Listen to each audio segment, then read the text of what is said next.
Okay. Let's double check and just make sure everything sounds good, you know? Let's just double check. Let's see. That sounds good. That's good. That looks good. Let's find the chat.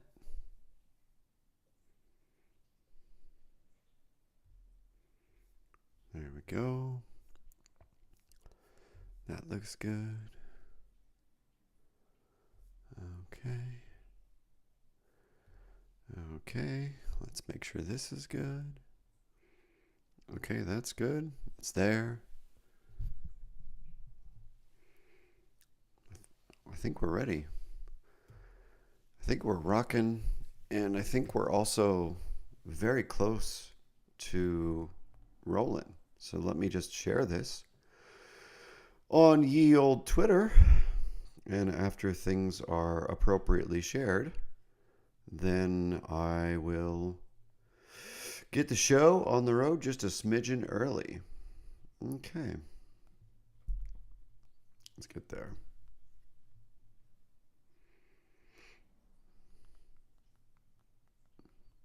Okay, almost there.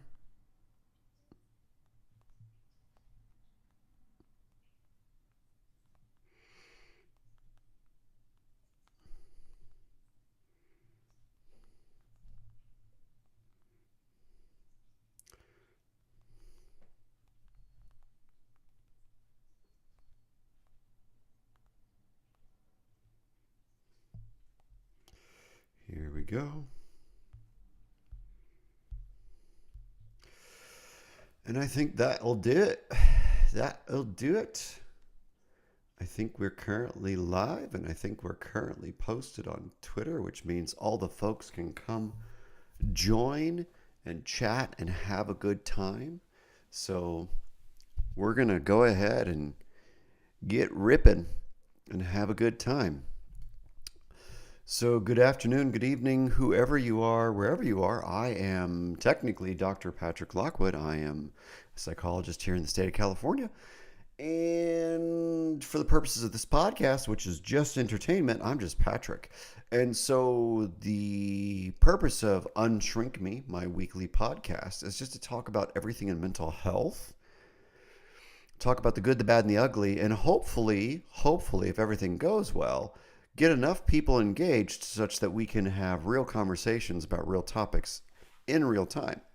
Now, I'll do some ranting and raving about things that I'm seeing online, including Twitter, and we'll discuss the law and mental health. We'll discuss, politics and mental health. We'll discuss all sorts of fun things.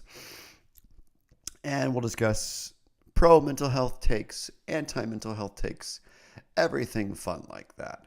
And so welcome to everyone. I hope that if you're watching this, you find something useful, because the whole spirit of this podcast is just to create a repository of ideas, critiques, etc., that might make it easier for anyone seeking out mental health services to get what they need from the professionals they're seeking out.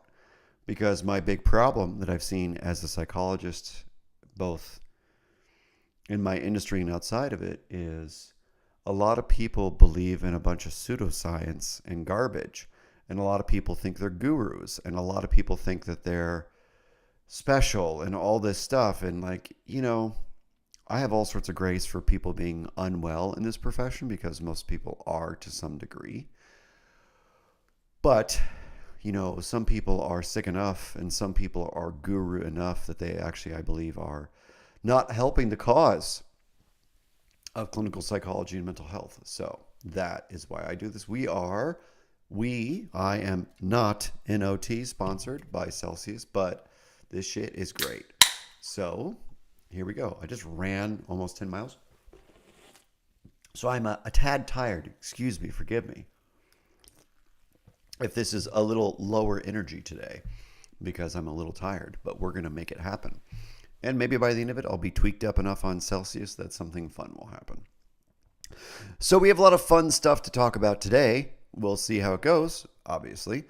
I want to talk about narcissism. I want to talk about informed consent. I want to talk about ethics. I want to talk about therapist burnout. I want to talk about what else? I want to talk about addiction. That is my specialty. And what else? What else? What else? What else are we here to talk about? Da, da, da, da, da. Yeah. Okay. We'll just start there. So let's see. Where to start? Let's find a good one. All right, let's start with Justin. So I've talked about this person before in the podcast, just so everyone knows. This individual's name is Justin Garson. I have never had a private conversation with this individual. I've had very few public interactions on ye olde Twitter. So I don't have a real relationship with this person. So I just keep coming across his posts, which are of the anti-psychiatry flavor, anti-therapy flavor, which is fine in limited measure, but he seems to go overboard, in my opinion at least. And so here's another one. We'll see what it goes. So he said, I once thought therapists were far preferable to psychiatrists. And this post was on 7/24. Let me repost it so we can all see it.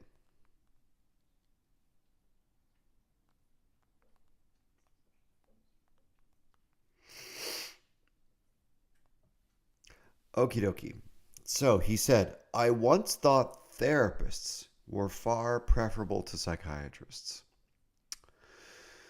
But many are just as eager to pathologize you. One would scrunch up her face and say, where did that come from? Whenever I voiced an opinion she didn't like. In the end, it's about compliance and not healing. So just to be clear, good clinicians that have some understanding of mental health are supposed to have some boundaries, obviously. So we have an ethics code and laws that we have to abide by that dictate some of our behavior because we have to, make sure we're not hurting people and trying to practice with as much integrity as possible. However, if a patient has an opinion that I don't like, that's perfectly okay. There's nothing wrong with people believing things or thinking things that I don't like. So have any opinion you want. Now, I might ask a question, what prompted you to say that just now? If someone says something that seems very evocative or very deeply emotional or important to them. But I'm not going to pathologize them just because they say something inflammatory or incendiary, for instance. So, I don't quite fully understand what background Justin has, what he was diagnosed with, what kind of professionals he's seen or not seen. Based upon the way he tweets, it seems like he's seen very terrible professionals, or maybe he's seen very average professionals and he's just very critical. I don't know. I literally don't know what the truth is, so I don't really have a strong opinion. All I will say is therapists are not really supposed to be judging what you're saying. Therapists are supposed to be curious, right? So if the quote that he gave is, where did that opinion come from, was more curious, then that's perfectly valid, Justin. Some of us are going to be curious about why you say the things that you say, because being curious is what allows us to understand you. And in the experience of being understood by somebody else, you might feel seen. And in the experience of feeling seen by other people, you might feel better. But what would I know? I'm just a psychologist who tries to do the right thing. Now, maybe I'm crazy for thinking that way, but that process seems to make a lot of people I know feel a little bit better, albeit temporarily. So the process I just described of being exploratory and curious to help the patient feel understood, to help the patient feel seen, doesn't cure shit. But what it does is gives us the experience together of being understood together. And it also tells the patient that I'm interested in who you actually are. And it gives the patient the opportunity to be seen, which is sometimes very hard because maybe shame and trauma and other things prompt you to not want to be seen. Or maybe it's the first time you've been seen in your entire life and it feels amazing and confusing. So there's all sorts of experiences around being seen. But Justin seems to have a big problem with the question, well, where did that come from? Now, depending upon the tone of voice, how the person asked it, who knows what the person said? Maybe they were being defensive. And if your therapist is defensive, that's a problem. Now, all therapists are regular people too, so we're going to get defensive. But it shouldn't be happening on a regular basis, number one. Number two, if they're so defensive that they just cannot tolerate something you're saying, that's a them problem and they're not being professional. And so what I would tell you very clearly is that if your therapist can't tolerate the stuff that you're saying, the therapist is the problem. Even if you're the most wildly mentally ill person, your psychosis is so out of control that you have word salad and you yell and scream. Obviously, it's hard to hear yelling and screaming, but beyond the most extreme examples, your therapist should be able to tolerate most things that you say. So you might have a bad therapist. So Justin may have had, for instance, a bad therapist. That's possible. But what would I know? Because I don't know the story. He's just telling a piece of the story online. Thank you, Justin, for kicking things off with a bang. Okay. Number 2 post for the day. No BS therapist. I've always liked this person. Her handle is @tweetatherapist. So she made a post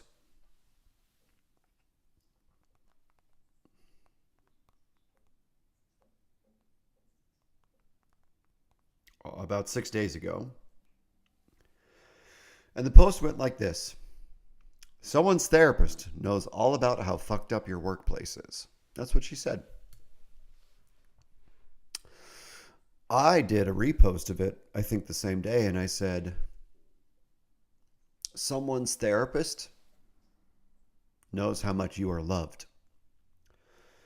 Something that the consumer of therapy, the patients, don't fully understand. And I'm not complaining, just so everyone's clear. But I want everyone who watches this to fully understand what it's like to be a mental health professional. It's true for psychologists, psychiatrists, LPCCs, whatever degree, whatever background. Those of us in the mental health world, we sit with a lot of stuff. So the reason I was prompted to say what I said in response to her post was, a lot of people think of therapy as this place where misery is discussed. And that's true. A lot of people are struggling in a very severe way. But also, a lot of professionals sit with very, very distraught, confused people who are conflicted about important things. For instance, like in my post, a lot of therapists sit with, how loved you are. Like, we hear a lot of interesting stuff. We hear people's conflicts about love and relationships all the time. And so there's so many people who are lacking in encouragement out there, which is really sad because there's so much good in the world, and it's hard to see it because podcasts, unfortunately, and social media and the news all tell you how bad the world is. But, there's always cause for hope because, in my experience, a lot of people are very sick, but they also are very talented and capable, and they love you, right? One of the things that's just so hard to convince people of is that, a lot of people that do really screwed up stuff to you, they don't know how to show that they care about you. And so they do screwed up things, and it comes out very sideways in many ways. And that doesn't mean it's okay. It's just there's a lot of people who struggle with how to care and how to care appropriately and how to show love. And so that's why I said what I said in response to her post. So many therapists are sitting with secrets and knowledge of how important you are. And maybe they don't know how to express it to you in the right way. So please know that therapists sit with a lot of bad, but we also sit with a lot of good. We sit with a lot of hope. We sit with a lot of progress and success and love and dreams and all these things. And so it's very hard, and therapists do burn out because we sit with a lot of difficult stuff. And some therapists have really shitty personal boundaries and a shitty personal life and shitty mental health. And so because of that, they need to do more of their own work to fix their shit so they can do their job effectively. But a lot of therapists, decent, regular people who see all the good in the world and all the possibility in the world. So please, don't ever fret about your therapist sitting with whatever stuff you're struggling with, because we also sit with a lot of good stuff too, because there is so much good in the world. It just doesn't get the same press as all the trauma and the self-hatred and the hatred of other people. And I promise you that it's really, really, really important to be clear that there is always cause for hope. And it's very, very hard for people to see it sometimes because they're struggling. But there's always cause for hope. Let's go to the chat here. I see some comments. Jonathan says she hasn't come at me aggressively. Well, so that's good. That's good. He also said, I like your reflection on her tweet better. I'm sorry, I'm grabbing my face because I'm having a bit of a headache. A main purpose of therapy is to counter negative memory bias. Absolutely, 100%. He says, the solution-focused behavior therapist in me loves the discipline of always turning towards better functioning. And that's one of the reasons I also like solution-focused therapy, because in the solution-focused worldview, people often forget their successes. And so if we can help remind them of their actual legitimate successes, even if they're tiny, and then build on those, they're more likely to produce behavior patterns that are more adaptive over time. That's how behavior change happens. A bunch of tiny improvements and patterns, and then it's all better. But it takes time. Jonathan says, you need more Celsius for the noggin. I know. I ran 9 miles today, and I thought that would get rid of the headache, but boy, maybe I'm just having a stroke. Maybe after all the stress and all the shit, it's stroke time. Who knows? Nah, it'll go away. So yes, there's always hope, folks. There's always hope. Let's talk narcissism real quick. So there's a really cool post. I'm not going to find it. I just don't have the energy, but it happened earlier today. A psychiatrist I like on Twitter was talking about the fact that he had this terrible interaction with a psychoanalyst. And here's what I'll tell you. Many of you that are seeking out therapy might be interested in going to see psychoanalysts as opposed to behavior therapists, people who practice ACT, trauma therapists, whatever. And all the different specialties, they're there for a reason. They serve a useful purpose, to be fair. Psychoanalysts are some of the most narcissistic people I've ever met, because they think they're special in a way that's not real, and they believe that they're so smart and so perceptive that they can read deeply into transference and things like that, that they don't want to have a real relationship with you. They want to shadow box your transference experiences in some cases, not all cases. So what I will tell you, the consumer, is if you're interested in seeing an analyst, that's totally fine. If you've got the money and the time to spend, God bless you. What I will tell you is, for many of your mental health symptoms, a psychoanalyst is not the most effective or long-term useful approach to what you're doing. So be careful about signing up to see somebody 3 times a week and spend $300 an hour or whatever, because generally speaking, it's very, very, very important to be clear that some psychoanalysts really just want to have people who are dependent upon them. They like it when they have a little flock of sheep that love to listen to their brilliant insights about your psyche.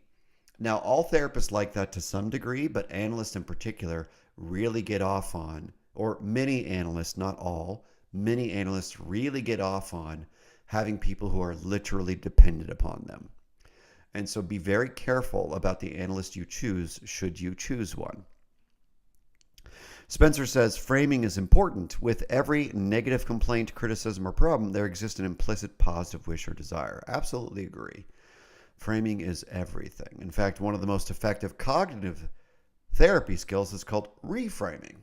And so if your therapist can help you reframe things, usually you can have a better relationship with that problematic thought or feeling or reaction, etc.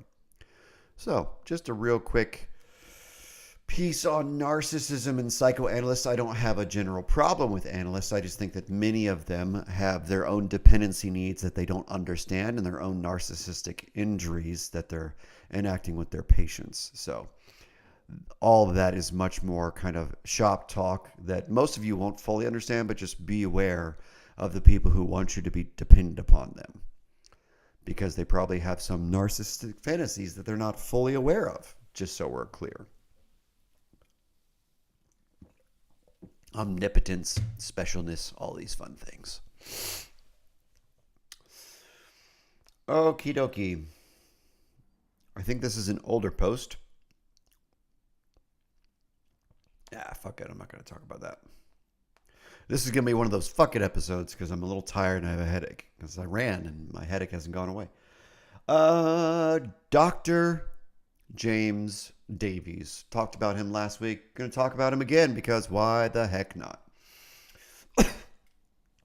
Okie dokie. This should be a lot of fun. I'm going to repost it right now so you know what I'm talking about.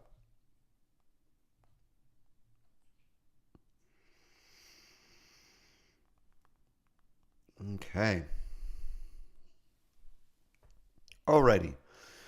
So Dr. Davies said the term mental illness, and this was 4 days ago, he said the term mental illness is a way of ideologically capturing as a psychiatric issue what could be more accurately seen as diverse forms of demoralization, social suffering, situational distress, confusion, loss, trauma, iatrogenic, and relational harm.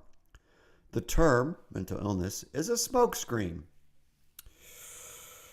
So Dr. Davies and I went back and forth just a little bit on Twitter, and I'm at this point grabbing my head both because of the headache and because of the back and forth. So let me steel man this argument real quick that he made 4 days ago. So he's saying the phrase mental illness is a smokescreen mostly promulgated by physicians, psychiatrists who care about the label.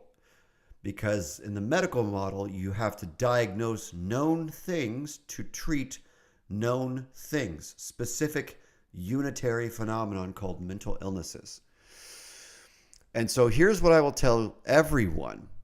I am a professor and a psychologist. I have, unfortunately for everyone who hates me, a good reputation with patients, their families, and the people I've worked with.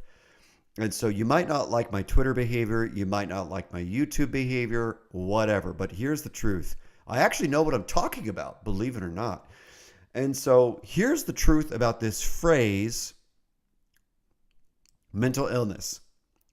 It is 100% the case, not 50%, 100% the case, that labels of all kinds can be used as weapons.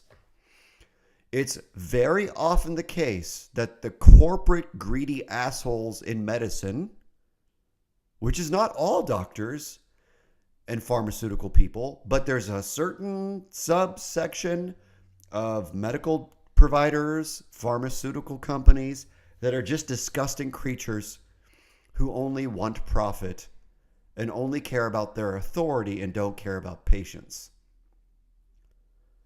And so those disgusting people I just outlined will certainly use the word mental illness as a weapon to reify a class of people who are second-class citizens who need to be helped by us brilliant people who are amazing.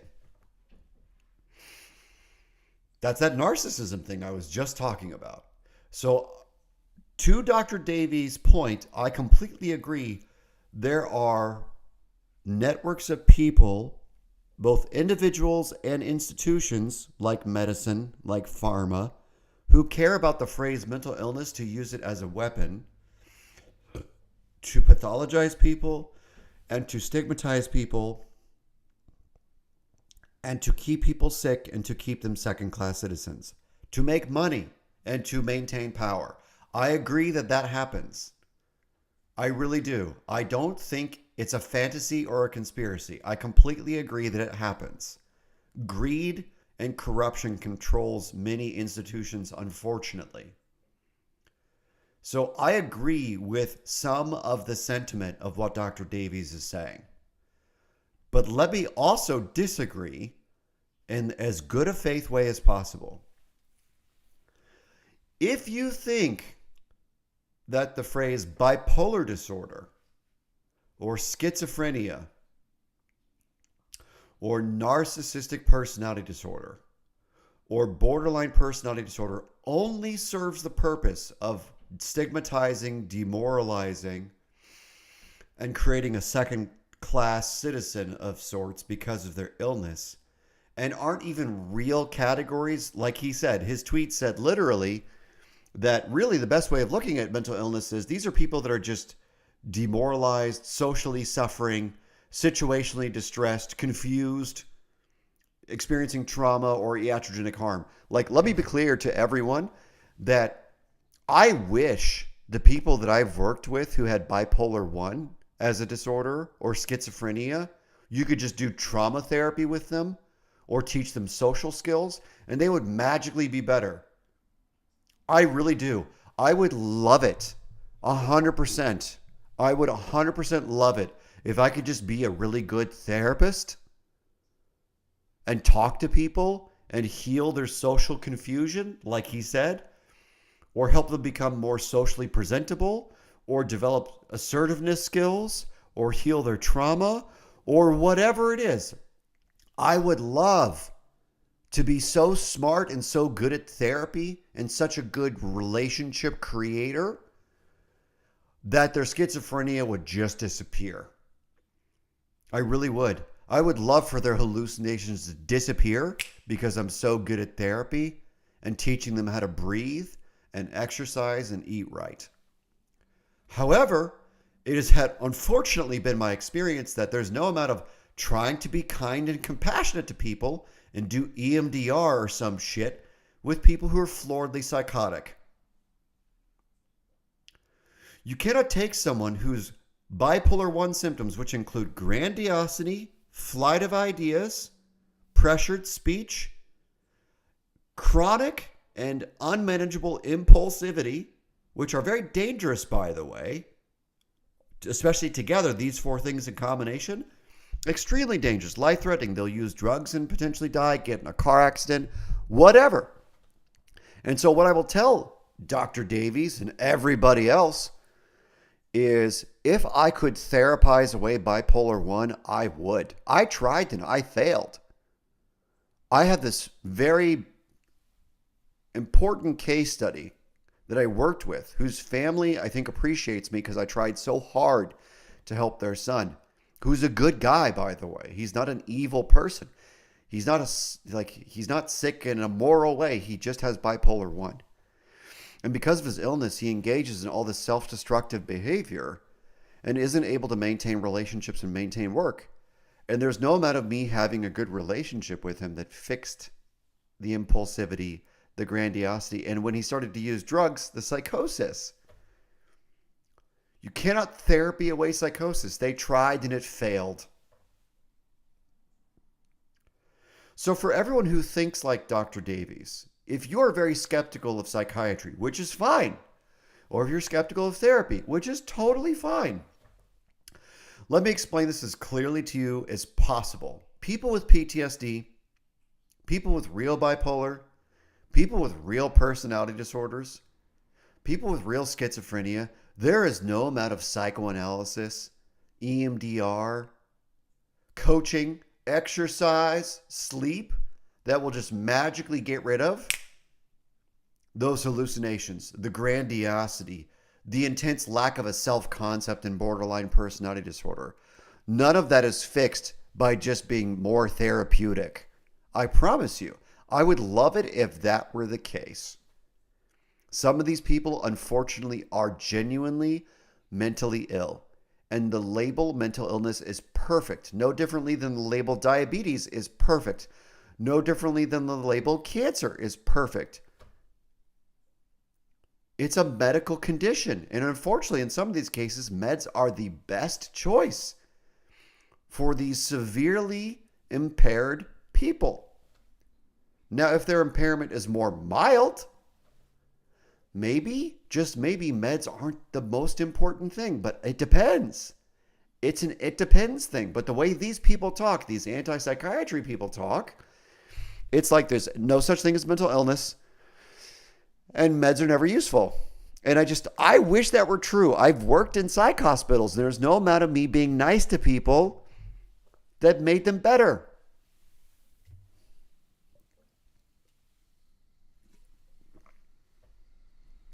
So my soapbox is this. Two things are true at once. Some people are overdiagnosed. Some people are misdiagnosed. Some people are diagnosed when they should not be. Some people are pathologized because they're weird, etc. And those are all cases where psychiatry and psychology has failed that person. That happens a lot with kids. It happens a lot with young adults. It happens a lot with substance use disorders. And so what I will tell everyone watching and listening is, yes, the profession can go too far, overextend itself, and so many people in my profession have apologized for it, including Alan Francis from the DSM committee, myself, and many, many others. And the people who are severely impaired genuinely cannot get into remission by just good therapy or eating better, sleeping better, exercising better, or having better relationships. Many times I do family therapy because the family doesn't know what to do with their very mentally ill young person. And so I can teach them assertiveness skills, but until that person is actually stable psychiatrically, there's no amount of assertiveness skills that is magically going to fix that young person's psychosis or severe addiction or severe trauma. Jonathan Cogburn says, yes, some diagnoses can't be treated to remission where genetics or very, very early environment factors have altered brain function. Yes. In some cases, some people's brains are different. It's true that depression is hard to see in the brain. There is no perfect picture of depression in the brain. But for other things, we see obvious biological impairment. So here's what I will say. People who are not willing to be reasonable are the people you should avoid. Because the people who hate psychiatry and psychology and the people who love psychiatry and psychology are unreasonable. The reasonable people I've met in the profession do not love this. It's not some existential mission. It's a job. We get something out of it, a little bit, but we get something out of our family and our friends and our hobbies and other things that we do. So please, for the love of God, ignore the loud, whiny voices on Twitter and Instagram and where else who are like, you're amazing, you're perfect the way you are, which is almost never true. Or you're so broken, you have to go to therapy, which is also never true. And ignore the people who think psychiatry is all a sham, which is not true. Or it's amazing, which is also not true. It's all garbage if it's at the extreme. And we have to stop making these extreme voices popular. We have to ignore them. The only reason I talk about these people is so you can understand the problems with what they're saying. And I try to be reasonable. So I encourage all of you to join me in being reasonable, because truly mentally ill people just need reasonable professionals in their life. And it's hard to find, but we're out there. There's many of them. Some of them are chatting in the chat right now. Just find the reasonable folks. They exist. You can find them.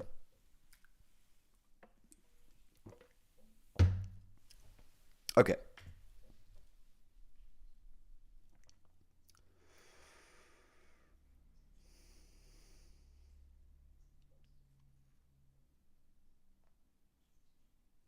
Next up.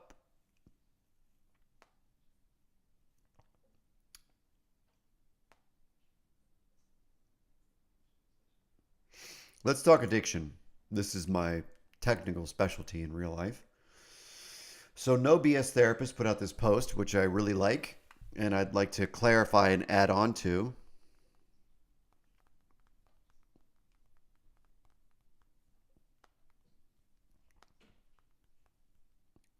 Because it's important to me professionally and personally. Okay, so here's what she said, like yesterday. She said, controversial take. I think of alcoholics and addicts as more facers than avoiders. Their coping skills are dysfunctional and destructive, but they're still actively trying to change how they feel. So I've worked in the addiction treatment world for about 15 years, before grad school, during, and after. And in those 15 years, I've worked mostly with severely ill people and also with people with very severe substance use disorders. So the severely mentally ill and people with severe drug problems are often similar in how they show up. So there's this set of trendy things that's said about addiction in particular. And I have an entire series, by the way, called Family Addiction and Recovery on my YouTube channel that you should go check out, that fully explains what addiction actually is, and most people get it wrong.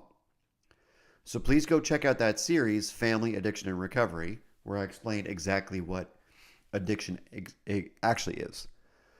But anyways, there's a lot of catchy things that have been said on TED Talks and things like that in the last decade about what addiction is, including addiction is a disease of disconnection. Addiction is a disease of deception. Addiction is a disease of all these things. And fair, fine, whatever.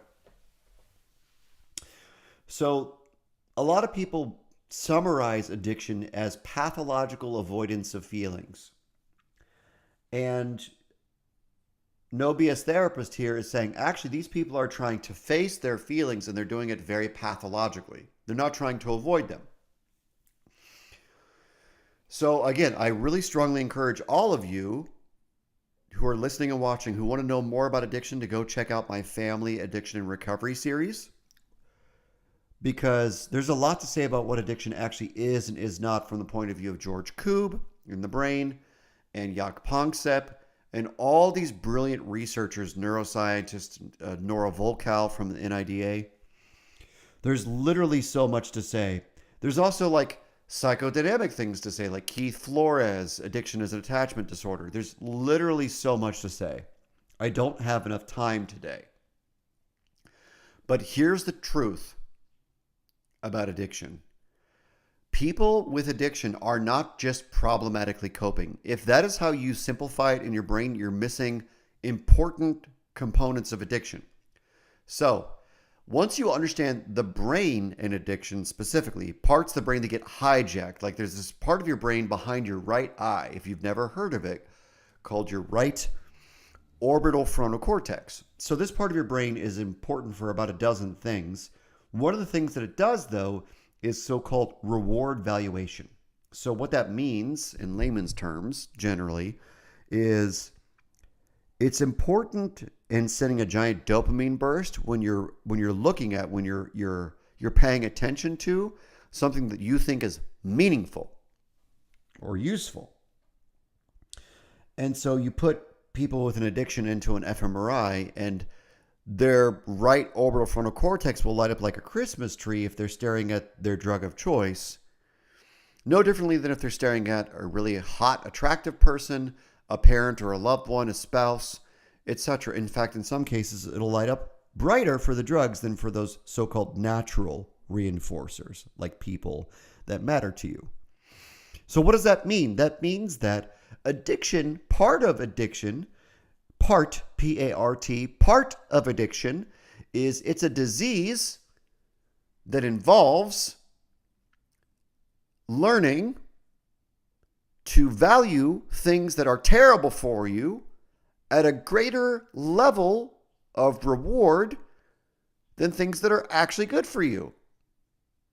So every time someone talks about dopamine, and they almost never know what they're talking about, but they talk about so-called supraliminal stimuli, they're talking about having a giant dopamine response for meth and heroin and alcohol compared to like getting a hug. Yes, it is terribly unfortunate that drugs that we misuse produce a giant dopamine spike naturally, which means that your brain is learning, capital L, learning, to associate the euphoria experienced when you're intoxicated, even if you're having bad consequences. But you still learn to experience the euphoria as more valuable than so-called natural reinforcers like food, sex, and the like. And so drug addicts are not trying to just escape feelings like cravings and withdrawals. That's part of the addiction process if you look at George Koob's model, the three-phase model. But drug addicts are also desperately trying to experience a feeling that they believe they need to feel. So that's why parents and spouses are like, I can't believe they're choosing heroin or fentanyl over me. I can't believe they're choosing meth over me. I can't believe they're choosing alcohol over me. I can't believe they're choosing insert drug over me.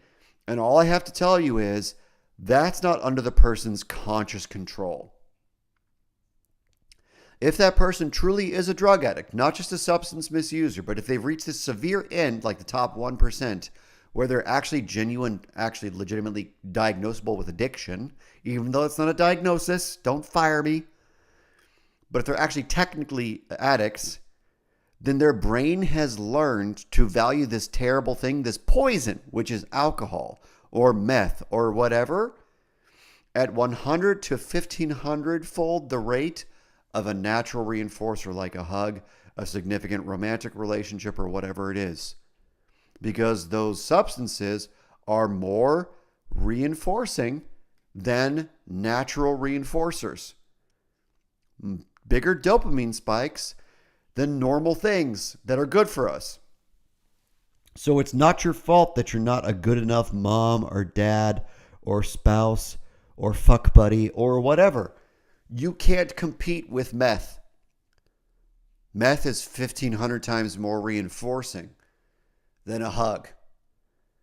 And so people that struggle with these substance use disorders are literally trying to re-experience a relationship to intoxication, as my mentor John Daly talked about it.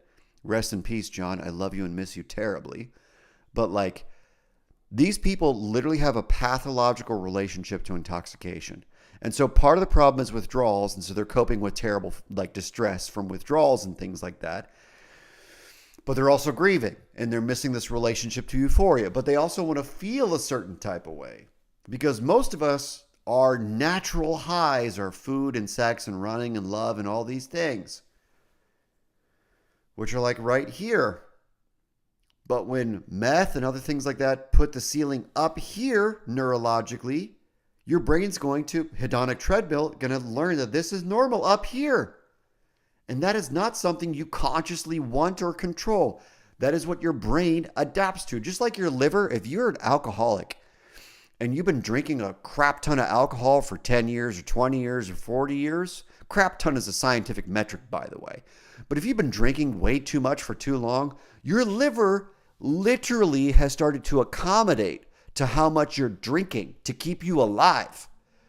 So your liver has started to modify the amount of the enzymes responsible for synthesizing and processing alcohol so you don't die from toxicity. So not only has your liver accommodated to your drinking behavior, but believe it or not, your brain accommodates to it. We have brain scans of this. So literally, it's a disease You can't willpower your way out of it. And if you're ever like, I can't believe they chose alcohol over me, it's a disease. Their brain has adapted to a way of experiencing euphoria and experiencing dysphoria that's not normal.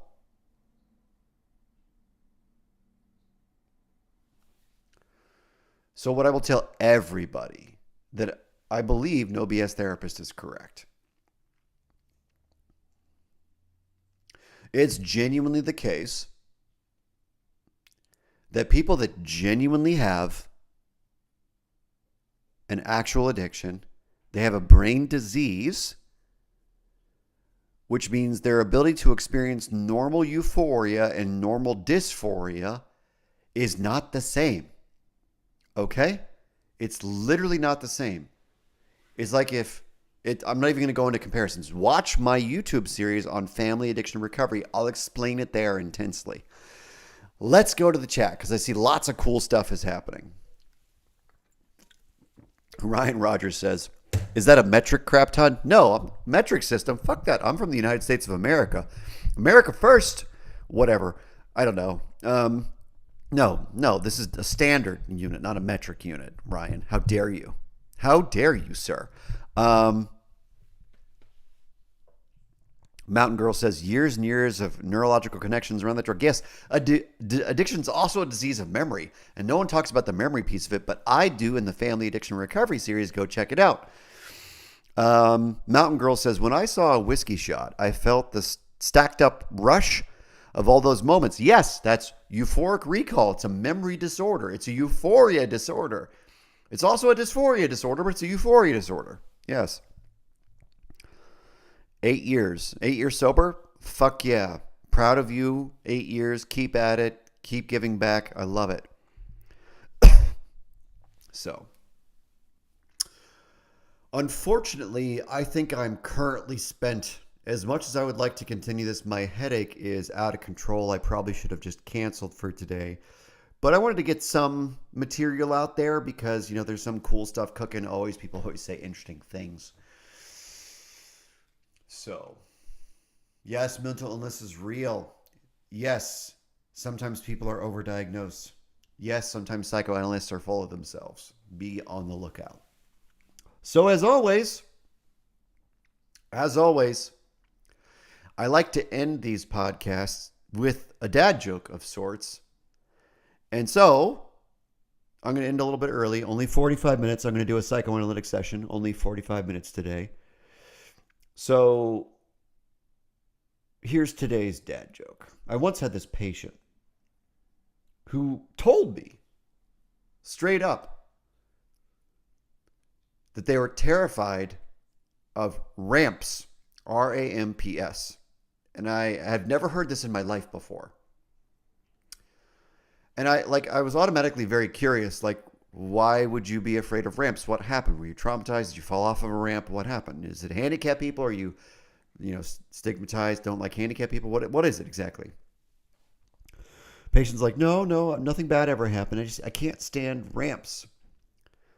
Every time I see a ramp, I just get irritable and intense and anxious and kind of paranoid. I said, paranoid?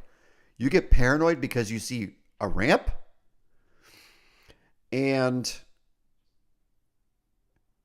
they looked at me very calmly, but kind of suspiciously and said, well, yeah, ramps.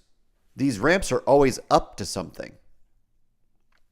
All right, have a good weekend. Take good care of yourselves. I really appreciate you all being here. I will see you all next week. I'm sorry for a shorter episode today.